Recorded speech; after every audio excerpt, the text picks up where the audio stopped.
My name is Eden. I'm 27 years old, and in 3 weeks, I'll be walking down the aisle without my father. The same father who chose his new wife and her children over me. The same father who disowned me when I ran away at 16 because my stepbrother's physical abuse became unbearable. Now, after 10 years of silence, he suddenly reappeared, demanding money for my half-brother's cancer treatment. I thought I'd moved on, but his ultimatum reopened old wounds I thought had healed. Then he started blackmailing my grandparents, threatening to cut them off from seeing their grandson if they attend my wedding. Before I dive into this heartbreaking story, I'd love to know where you're watching from. Hit that like and subscribe button if you've ever had to stand up to a toxic family member. Trust me, what happened next changed everything. I was 5 years old when my mom died from breast cancer. Those early years are mostly a blur now, but I remember her gentle hands braiding my hair and her soft voice reading bedtime stories. After she passed, it was just me and my dad, Thomas. We lived in a modest 3-bedroom house in suburban Michigan, close enough to my maternal grandparents that they could help out when Dad worked late. In those first few years, Dad really tried his best. He learned to cook simple meals, bought me pretty dresses, and attempted to braid my hair, though he never quite got it right. Every night, he'd tuck me in, and we'd talk about Mom keeping her memory alive. On weekends, we'd visit my grandparents, who showered me with love and homemade cookies. Grandma taught me to knit, and Grandpa would take me fishing at the lake behind their house. Dad worked as an accountant at a local firm, and though money was tight, we managed okay. He kept a photo of Mom on his nightstand, and sometimes I'd catch him looking at it with tears in his eyes. Despite our grief, we were a team. He came to every school event and helped with my homework. We had Friday movie nights with popcorn and ice cream sundaes. I felt loved and secure even without Mom. Everything changed on my 9th birthday. Dad had organized a small party at our local park with a few friends from school. One of my classmates, Lily, brought her mom, Sandra. I remember Sandra immediately complimenting Dad on how well he'd set up the party decorations. She was tall, with perfectly styled blonde hair and bright red lipstick. She laughed loudly at all Dad's jokes and offered to help serve the cake. After that day, Sandra started appearing regularly in our lives. She'd drop by with homemade lasagna, or offer to take me shopping. At first, I was excited. Sandra paid attention to me, brushed my hair the way Mom used to, and brought me little gifts. Having a woman around again felt nice, and Dad seemed happier too.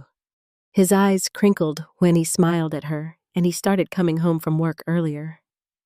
Their courtship was fast. Within 6 months, Dad proposed. I was thrilled at the thought of having a mother figure again. Even better, Sandra had 2 children from her previous marriage. Jasmine was 12 and Tyler was 10. I'd always wanted siblings, and now I'd have an instant family. Dad sat me down before the wedding and promised, "This is good for all of us, Eden. We'll be a real family again." The wedding was small but beautiful. I was the flower girl in a puffy pink dress, sprinkling rose petals down the aisle. Sandra looked radiant in her cream-colored dress, and Dad couldn't stop smiling. My grandparents attended, though I noticed Grandma watching Sandra with slightly narrowed eyes when she thought no one was looking. After the honeymoon, Sandra moved into our house with Jasmine and Tyler. This is when things began to shift so subtly at first that I barely noticed. The first sign was the bedrooms. Tyler got my old playroom converted into his bedroom, while Jasmine took the guest room. Both rooms were completely redecorated with new furniture, while my room remained unchanged, despite my hopeful hints about wanting a new comforter to match Jasmine's. I tried so hard to bond with my new siblings. I offered to show Jasmine my collection of seashells from our trip to Florida, but she rolled her eyes and said, "Those are for babies." When I asked Tyler if he wanted to play video games, he told me his games were too complicated for little kids. They whispered to each other and stopped talking when I entered rooms. Dad started working longer hours again, leaving me with Sandra and her kids most afternoons. Sandra wasn't unkind exactly, but she wasn't warm either. She'd ask me about school and make sure I did my homework, but there were no more hairbrushing sessions or shopping trips. All her attention went to Jasmine and Tyler, checking their homework first, serving them larger portions at dinner, letting them choose the weekend activities. When I mentioned this to Dad one night, as he tucked me in, he seemed distracted. Sandra has to adjust to being a mom to 3 kids now, sweetie. Her own children just need a little extra attention while they get used to our family. He kissed my forehead and promised, everything will settle down soon. But it didn't. Dad slowly became a stranger in our house, someone who came home tired, ate dinner with minimal conversation, and retreated to watch TV with Sandra. Our Friday movie nights became grown-up time for them while I was sent to my room. My birthday that year was a small affair with just a store-bought cake, while Jasmine's birthday the following month featured a professional photographer and a bounce house in the backyard. I tried to tell myself it would get better, that we just needed time to adjust. I decorated a special card for Sandra for Mother's Day, spending hours on it, only to see it placed on the refrigerator for a day before disappearing, while Jasmine's hasty scrawl remained displayed for weeks. I still had my grandparents on weekends, though, and those visits became my lifeline. I never told them how lonely I felt at home. I didn't want them to worry or cause problems between them and Dad. By the end of that first year, the pattern was clear. Dad had a new family now, and somehow I wasn't really part of it. I was the extra piece that didn't quite fit into the perfect family portrait Sandra was creating. When I started middle school at age 10, the dynamic at home worsened. Sandra took complete control over household decisions, from meal planning to vacation destinations. We suddenly became vegetarians because Tyler had allergies, even though he mysteriously could eat pepperoni pizza at friends' houses. The walls were repainted from Mom's favorite pale yellow to Sandra's preferred beige. Mom's antique reading lamp that had always stood in the living room disappeared one day, replaced by a modern chrome fixture. Dad worked even longer hours, often coming home after I was already in bed. When he was home, Sandra commanded his attention completely. I'd try to tell him about an award I won at school, or ask for help with a science project, only to have Sandra interrupt with some household crisis that needed immediate attention. Thomas, the dishwasher, is making that noise again. Or, Thomas, we need to discuss Tyler's soccer registration fees. I became invisible in my own home. The physical bullying started subtly. Tyler would stick out his foot as I walked past, sending me sprawling across the kitchen floor. "Oops, didn't see you there," he'd say with a smirk. Sandra would glance over disinterestedly.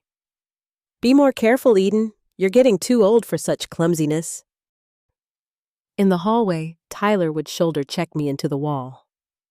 "Watch where you're going, brat," he'd hiss when no one was looking. Jasmine's tactics were more psychological.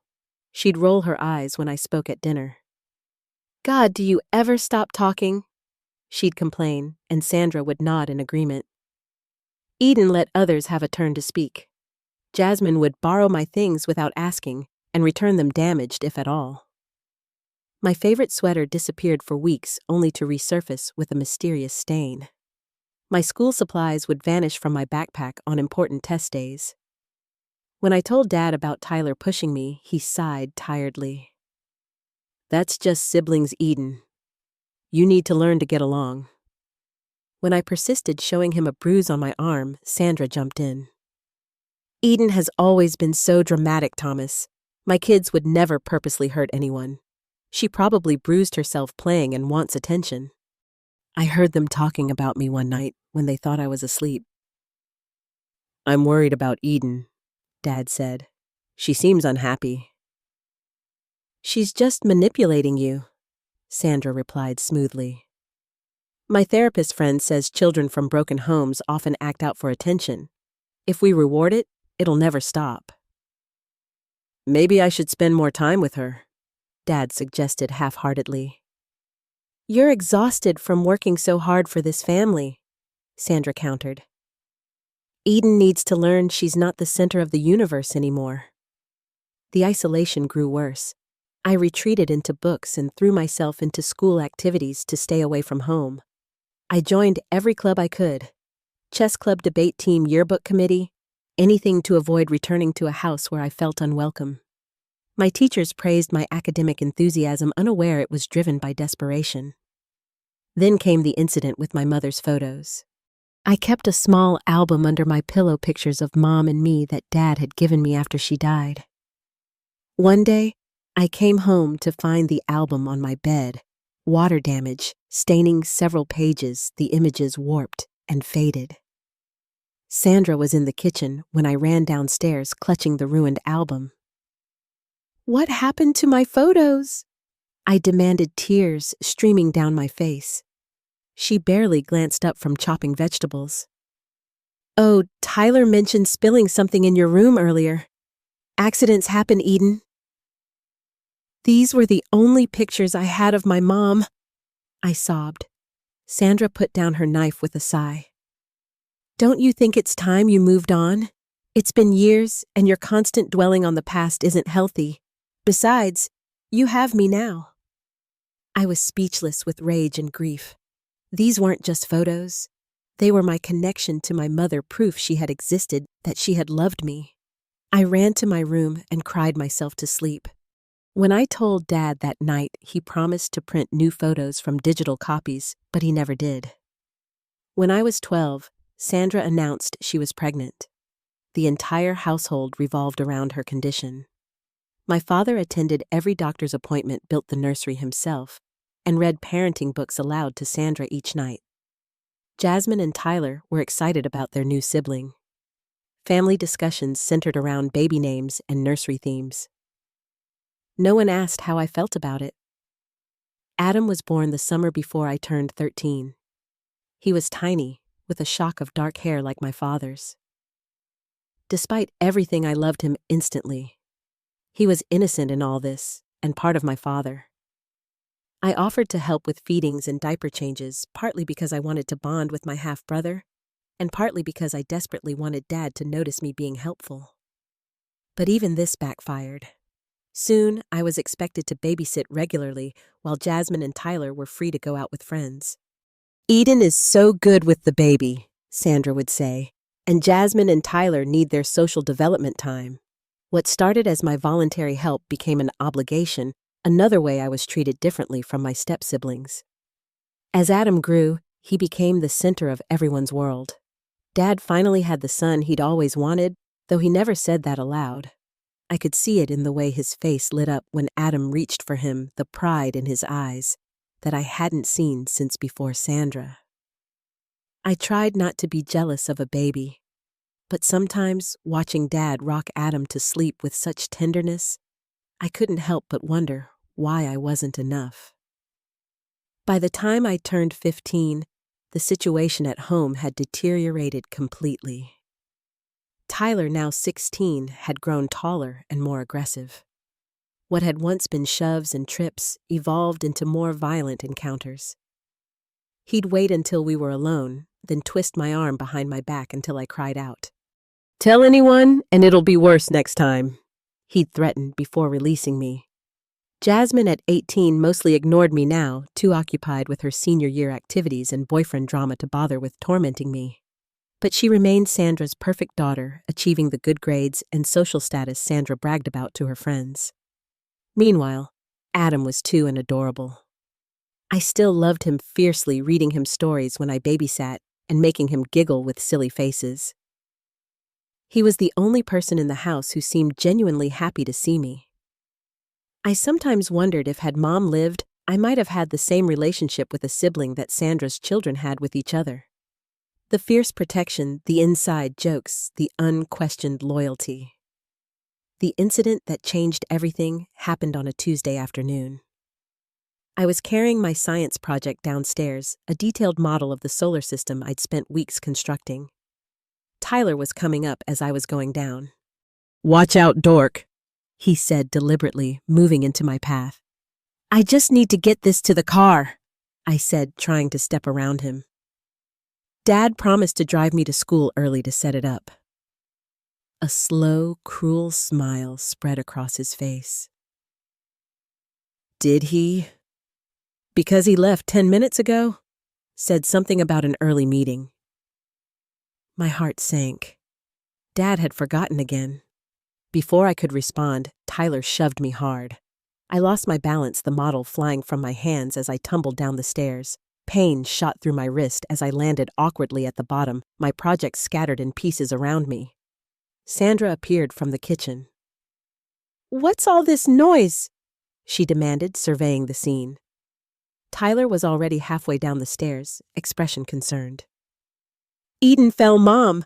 I tried to grab her, but she was moving too fast." I clutched my throbbing wrist. "He pushed me. He did it on purpose."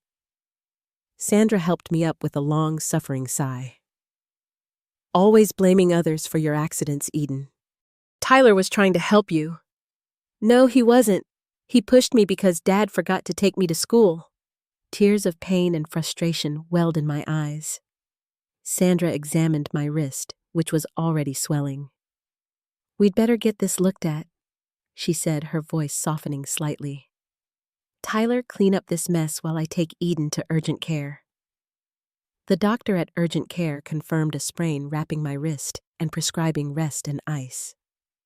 Throughout the visit, Sandra played the concerned stepmother perfectly, but in the car ride home, her true feelings emerged.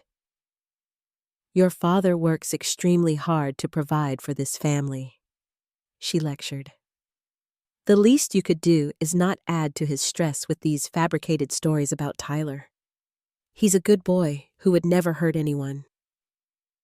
"But he did push me," I insisted. "He's been hurting me for years, and you and Dad refuse to see it." Sandra's knuckles whitened on the steering wheel. "Your father and I are tired of your attempts to get attention by vilifying my children. When we get home, you'll apologize to Tyler for accusing him." I refused to apologize, which resulted in being grounded for 2 weeks.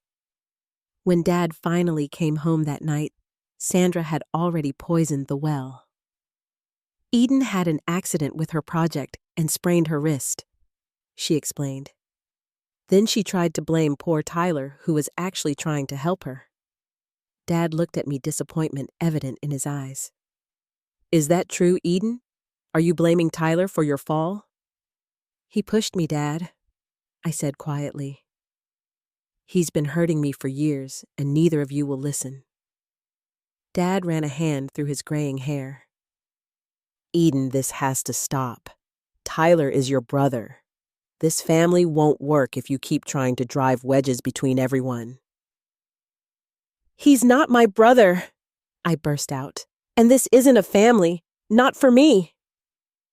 The look of anger that crossed Dad's face made me step back. "Go to your room," he said coldly. "We'll discuss your punishment when you're ready to be reasonable." That weekend, I called Grandma in tears, finally revealing the years of mistreatment. Her voice was tight with anger.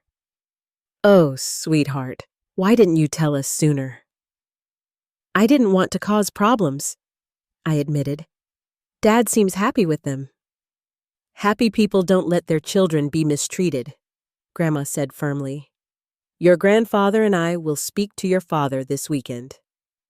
But when my grandparents brought up their concerns, Dad dismissed them. "Eden is a teenager now, exaggerating for attention. Sandra's children are perfectly well behaved." The wall between us grew higher. Around this time, I found a part-time job at a local bookstore. The owner, Mrs. Santiago, was a kind woman in her 60s who seemed to sense my unhappiness. The bookstore became my sanctuary, a place where I was valued and respected. I worked every hour I could, saving most of my paychecks in a secret account Mrs. Santiago helped me set up. "Everyone needs an escape fund," she told me wisely, "especially young women." I hid cash and hollowed out books on my shelf classics that neither Sandra nor my step-siblings would ever touch. Pride and Prejudice, Jane Eyre, Great Expectations. The irony wasn't lost on me. A month after the staircase incident, my 16th birthday passed almost unnoticed at home. Dad gave me a gift card to a department store clearly purchased at the last minute. There was no party, no cake.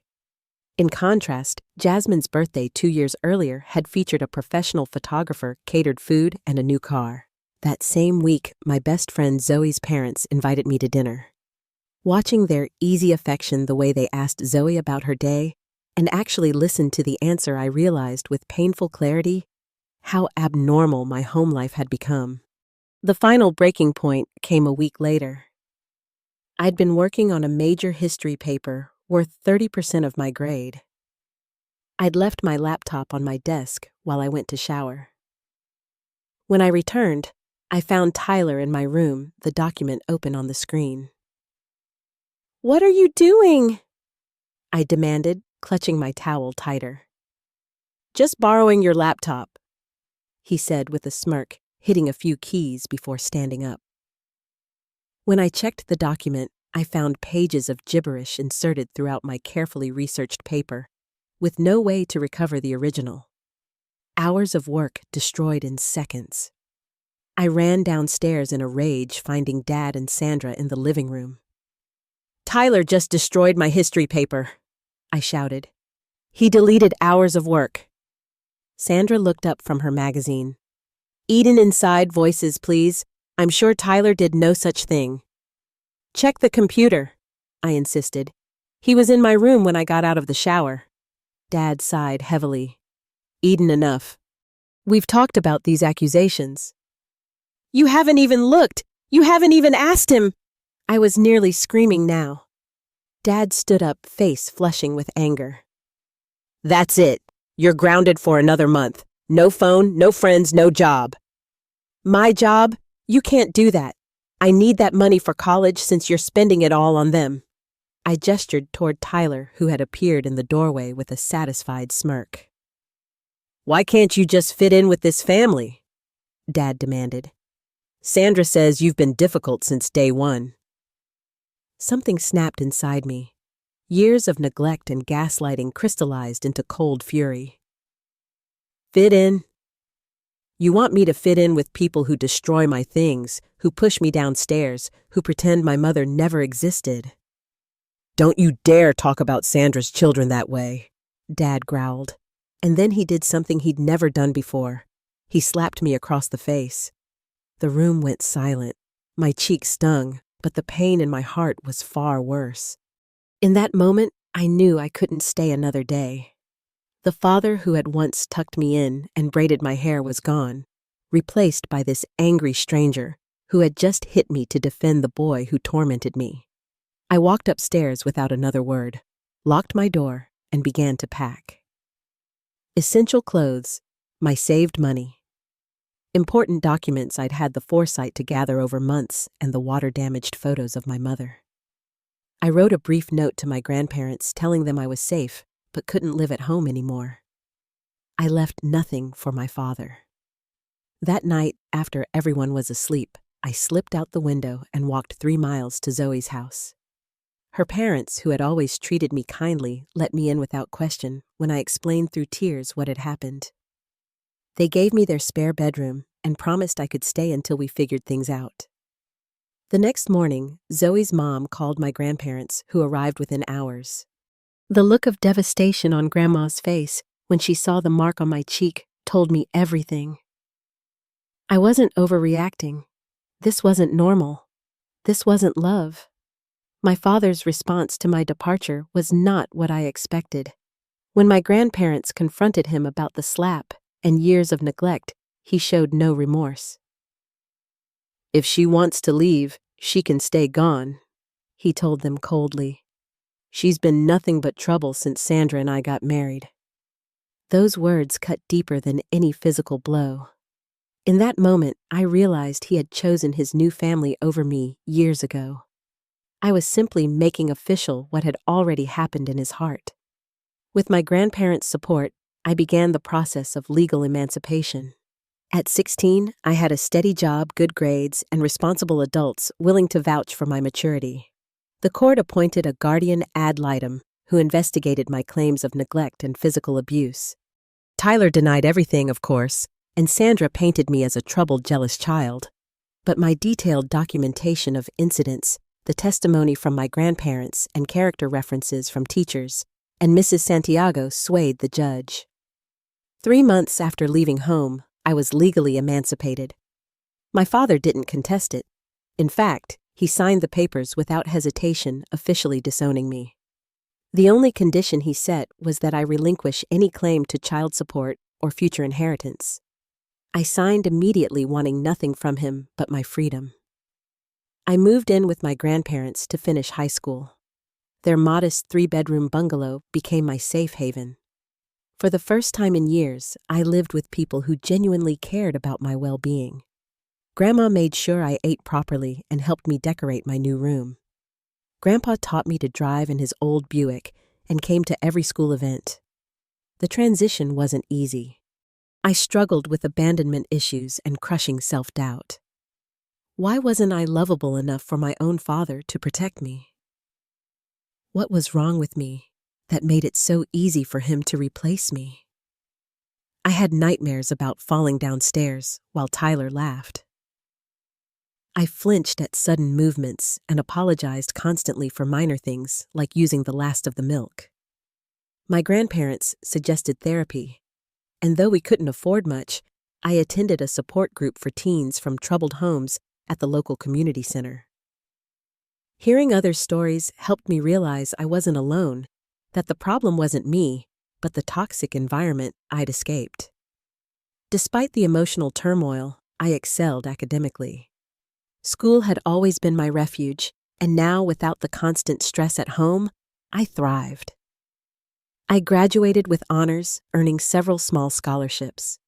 They weren't enough for a private university, but combined with my savings from the bookstore and a financial aid package, they made State University possible. Throughout this time, my father made no attempts to contact me. Not on my birthdays, not when I graduated as salutatorian, not when I got accepted to college. Sometimes I'd see Sandra's expensive SUV driving through town, but they never stopped. Occasionally, I heard updates through mutual acquaintances. Tyler got arrested for drunk driving, but faced no consequences thanks to a family friend who was a judge. Jasmine got engaged to the son of one of Sandra's country club friends.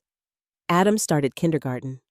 These snippets of their lives without me were like picking at a scab, painful but hard to resist. I found myself mentally composing letters to my father that I never sent. In some, I raged at his betrayal. In others, I begged him to explain how he could choose them over his own daughter. Eventually, I stopped writing these imaginary letters and focused on building my new life. College presented its own challenges. While other freshmen worried about homesickness, I had no home to miss. When family weekend arrived, I had only my elderly grandparents, while others had parents, siblings, even extended relatives. But I made friends who became like family, particularly my roommate Alicia, whose own parents had divorced messily, leaving her with similar trust issues. I worked multiple jobs throughout college. Barista in the morning, library assistant in the afternoon, waitress on weekends. The schedule was exhausting, but necessary. Unlike my step-siblings, I wouldn't have tuition and expenses handed to me.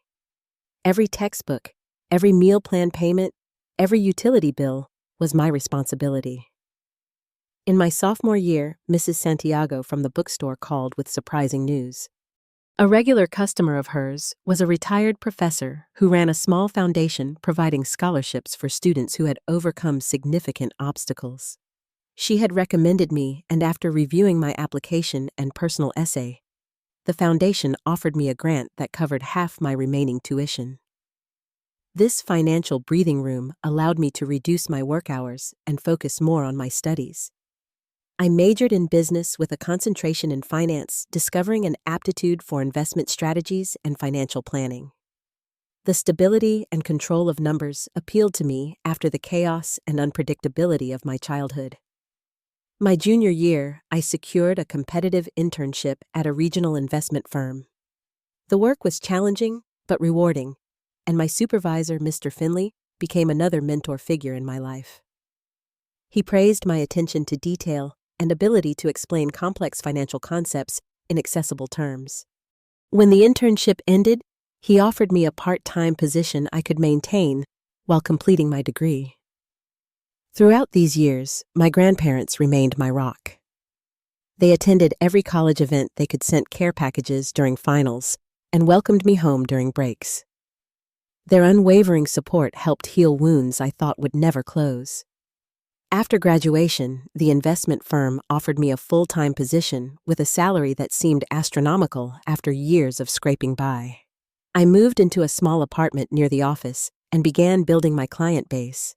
The work ethic and resilience I'd developed through necessity served me well in the financial world.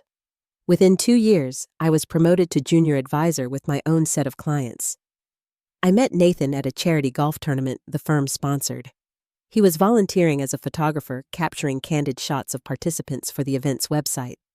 We chatted briefly as he took photos of my group, and later at the reception, he sought me out to continue our conversation. What struck me immediately was how attentively he listened, how he asked follow-up questions that showed genuine interest. Nathan's family was everything mine wasn't.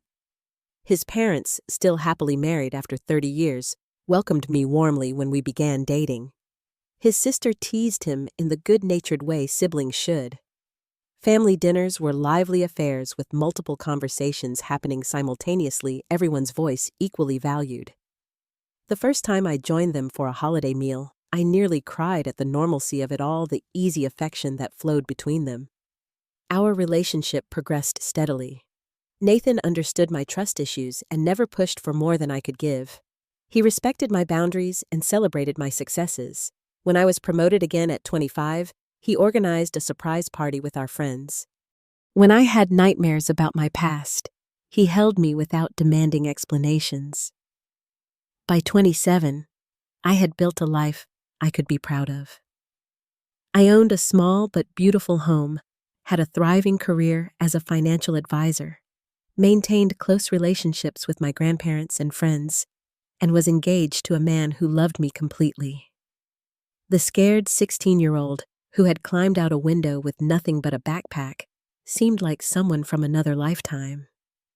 Then, on an ordinary Tuesday morning, my carefully constructed world tilted on its axis. An unknown number appeared on my phone, and something made me answer, instead of letting it go to voicemail, as I usually did, with unfamiliar callers. "Hello, Eden. It's your father."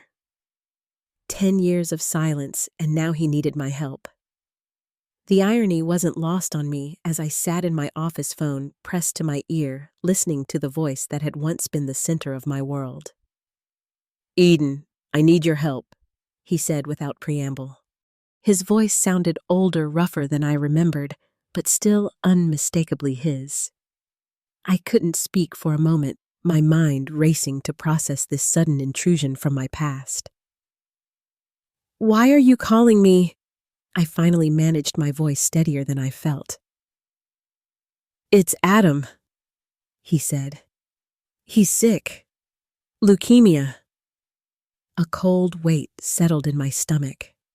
Adam, my half-brother who would be 14 now. The innocent baby I had loved despite everything else. "I'm sorry to hear that," I said carefully. "But I don't understand why you're calling me after all this time." Dad sighed heavily. "The insurance won't cover an experimental treatment his doctors are recommending. We need $75,000, and we've exhausted all our options." The pieces clicked into place. "So you found me because you need money.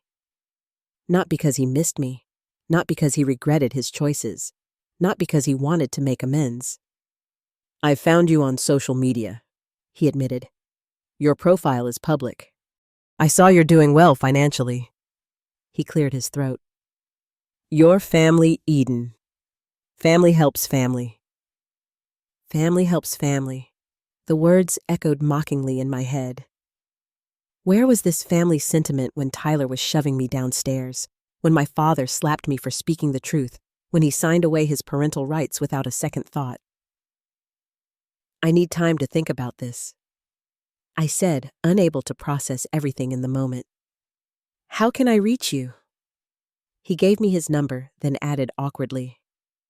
Adam asks about you sometimes. He remembers his big sister who used to read him stories. The emotional manipulation was so transparent it almost made me laugh. Almost. Instead, I ended the call with a non-committal promise to consider his request. I sat at my desk for a long time afterward, staring unseeing at my computer screen.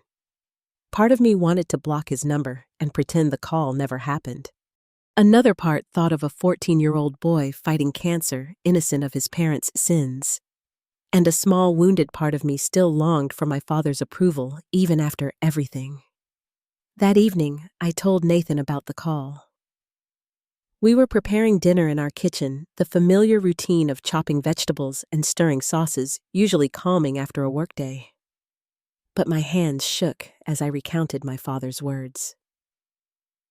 What do you want to do? Nathan asked when I finished, his expression concerned, but supportive. I don't know, I admitted. Part of me wants to tell him to go to hell after what he put me through.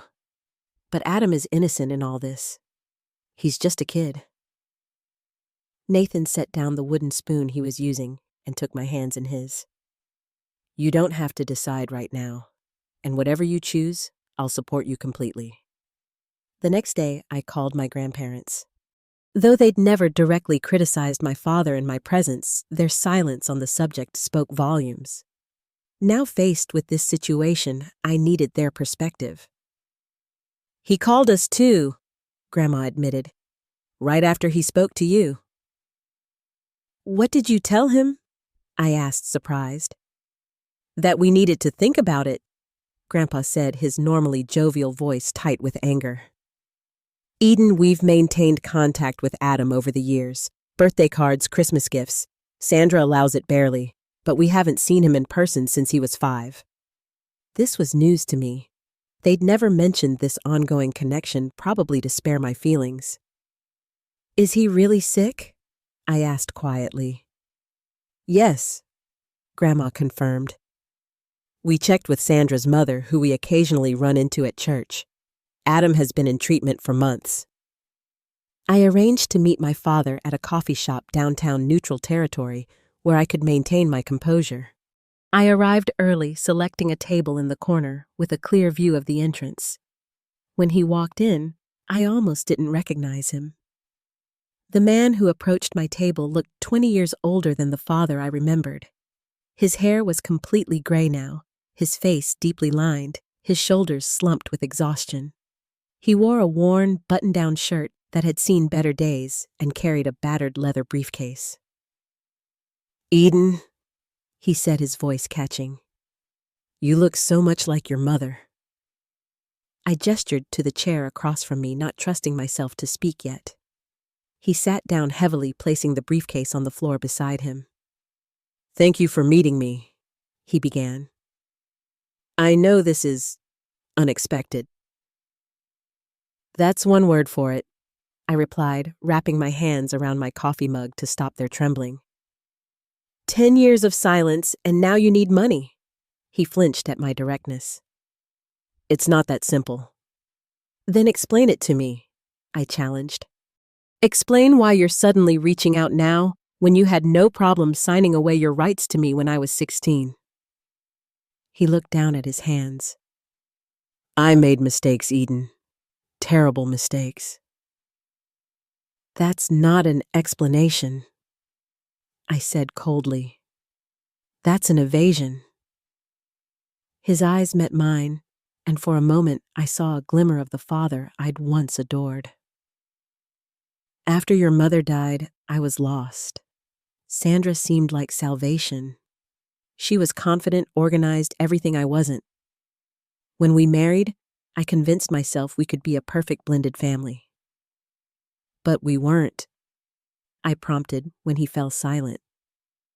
No, he admitted. Things were complicated. Sandra felt you resented her taking your mother's place.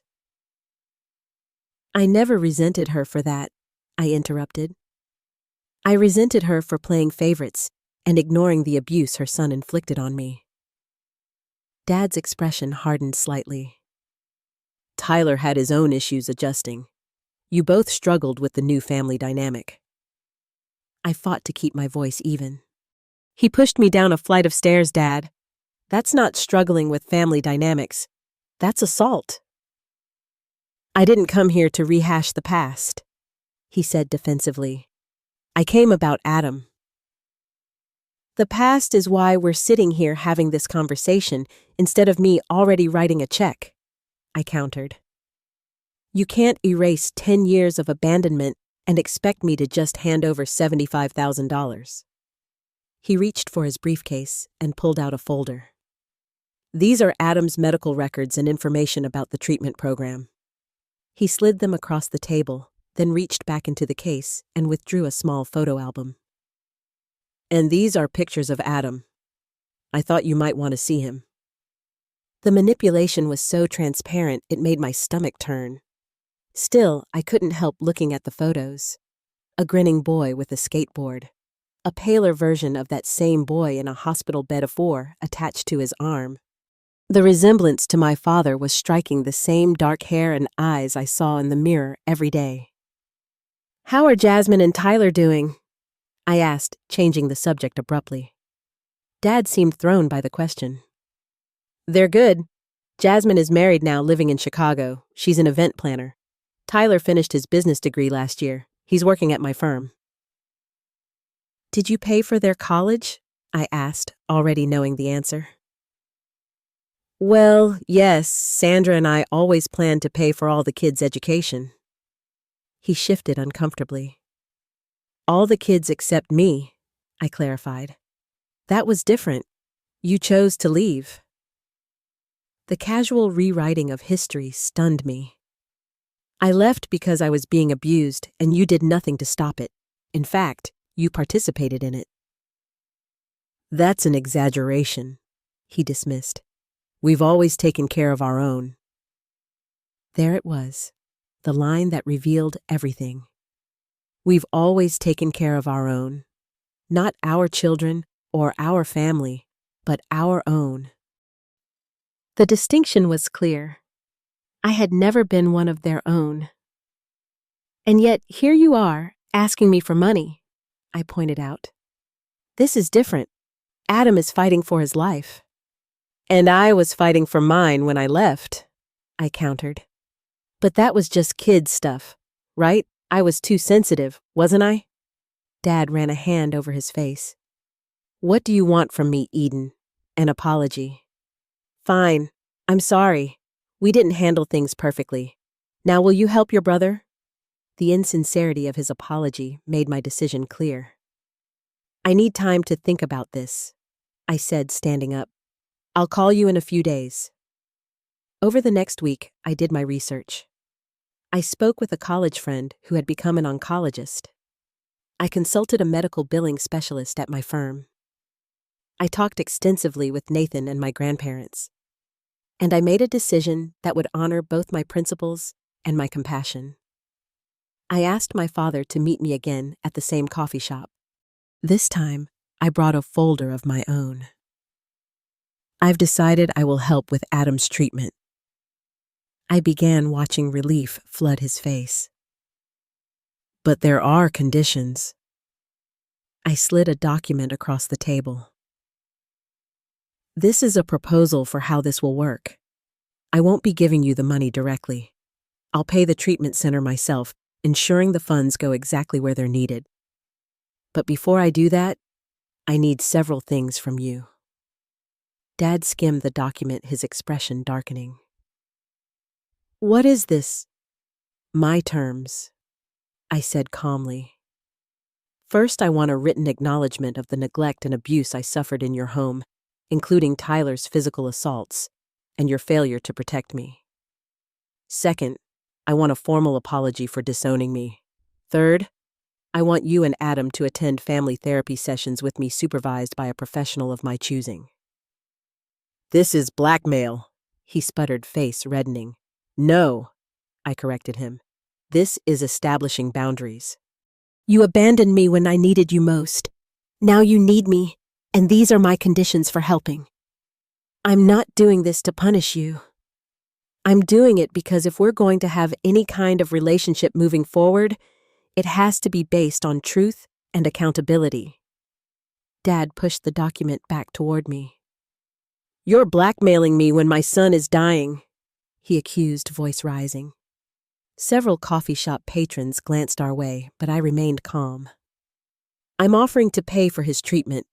I'm just not willing to do it in a way that enables you to continue pretending you didn't fail me as a father. He stood up abruptly, grabbing his briefcase.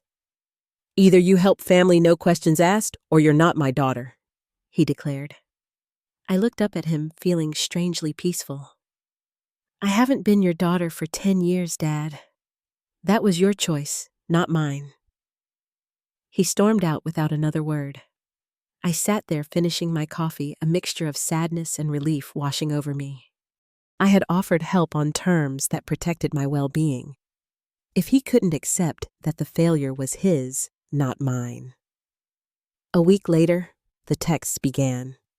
First from Jasmine. How dare you use Adam's illness to get revenge? You always were a selfish little bitch. Then from Tyler. Dad should never have contacted you. Some people aren't worth the effort. I blocked both numbers without responding. Then came the call from my grandparents. Dad had contacted them with his own ultimatum. If they attended my upcoming wedding, he would cut them off from seeing Adam completely. They were devastated, torn between their love for me and their desire to maintain what little connection they had with their only grandson. We're coming to your wedding, Eden, Grandma said firmly. Thomas can't keep using Adam as a pawn to control everyone. But I could hear the pain in her voice, the impossible position my father had put them in. The guilt was overwhelming. These wonderful people who had saved me, who had given me a home when I had none, were now being punished for loving me. Then came the social media posts. Dad rarely used Facebook, but suddenly he was posting emotional updates about Adam's condition with vague references to selfish relatives who refused to help a child in need. He didn't name me, but mutual acquaintances knew exactly who he meant. I received several confused messages asking why I wouldn't help my brother. The last straw was when Sandra created a GoFundMe campaign for Adam's treatment, complete with heart-wrenching photos and a story that painted them as loving parents who had exhausted every option. The campaign mentioned family members who had turned their backs on a child in need. I was furious, but determined not to sink to their level. Instead, I channeled my anger productively. I researched alternative treatment options and financial assistance programs for pediatric cancer patients. I found 3 promising leads, a clinical trial at a renowned research hospital that was accepting new patients, a national foundation that provided grants specifically for experimental treatments, and a hospital payment plan that could make the costs manageable. I compiled all this information along with application instructions and had it sent anonymously to my father's address. I would not let Adam suffer because of the adult's conflict, even if I couldn't be directly involved in helping him. Meanwhile, wedding preparations continued. Nathan's family, aware of the situation, enveloped me in extra love and support.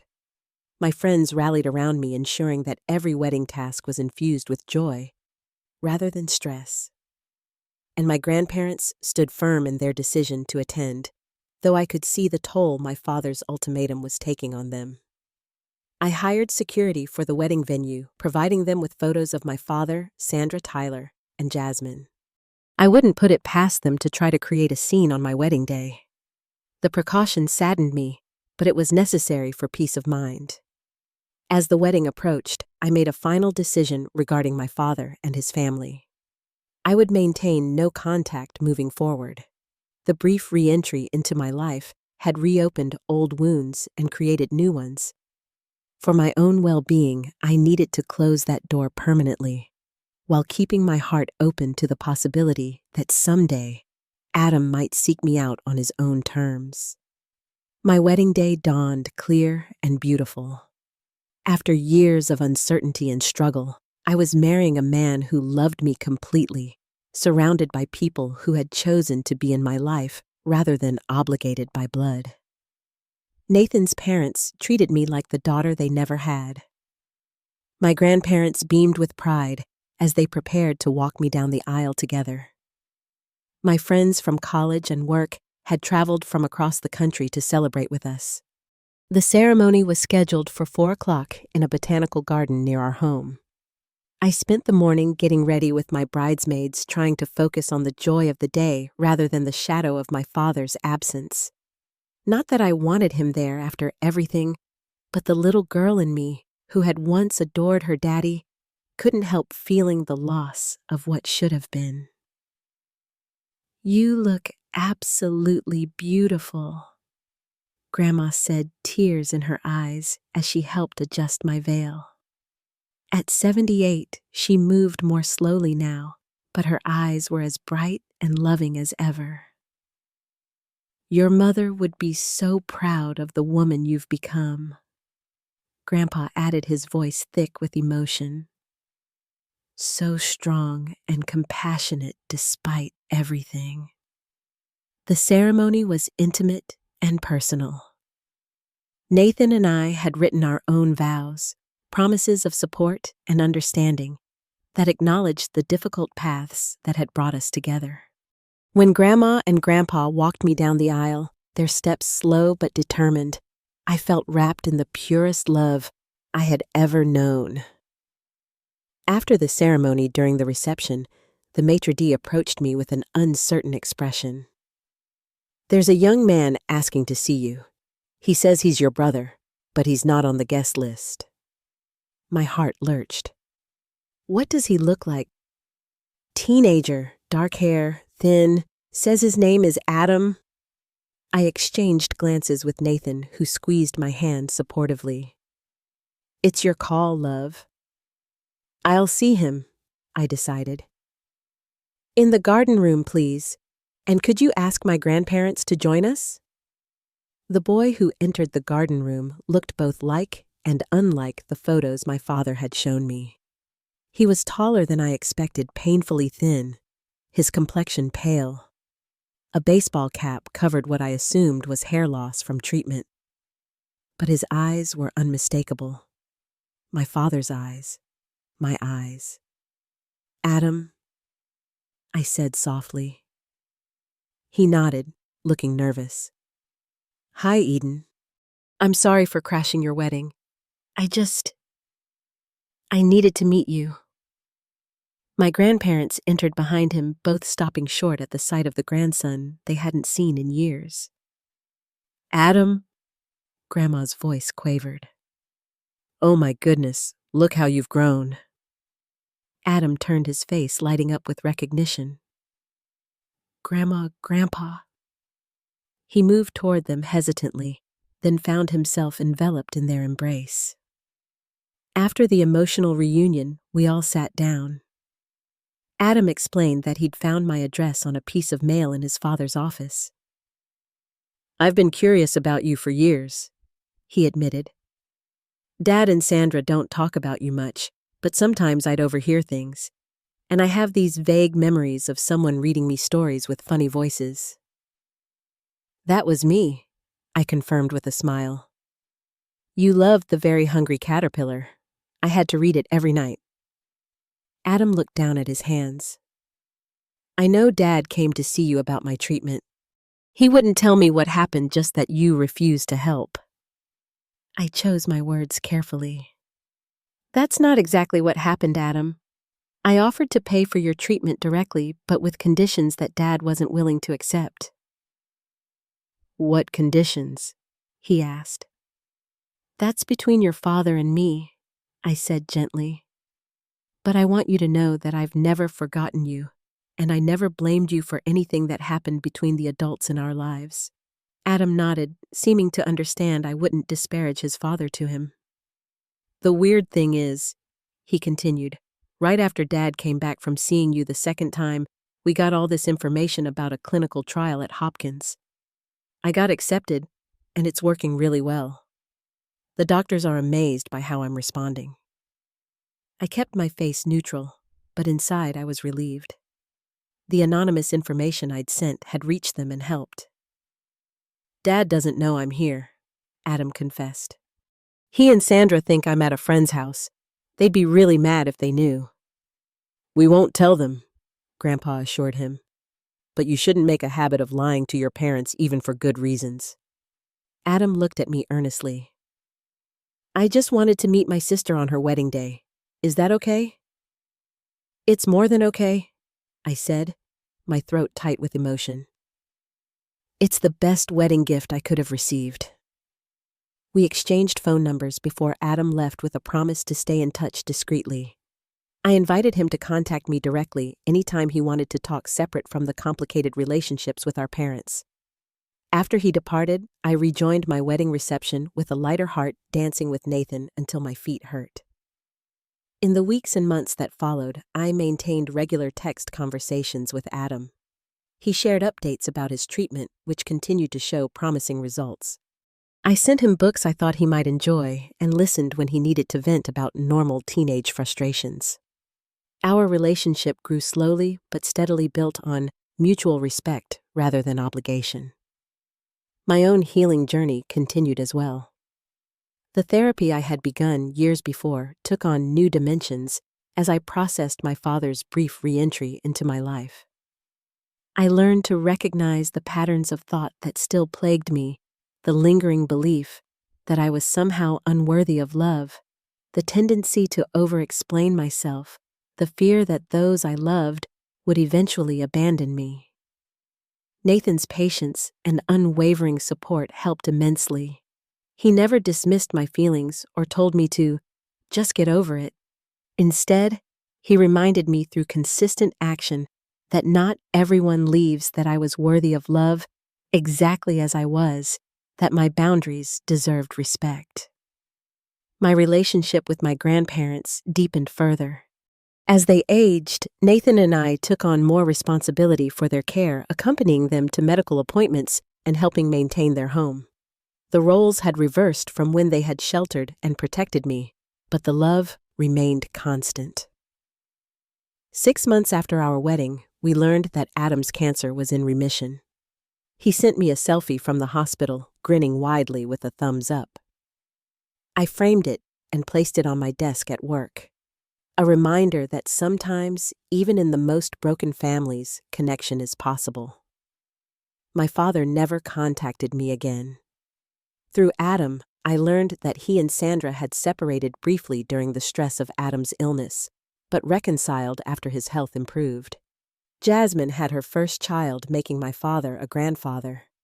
Tyler was engaged to the daughter of one of his father's business associates. Life went on for them, as it did for me, our paths running parallel, but separate. The journey from that terrified 16-year-old climbing out a window to the confident woman I am today wasn't easy or straightforward.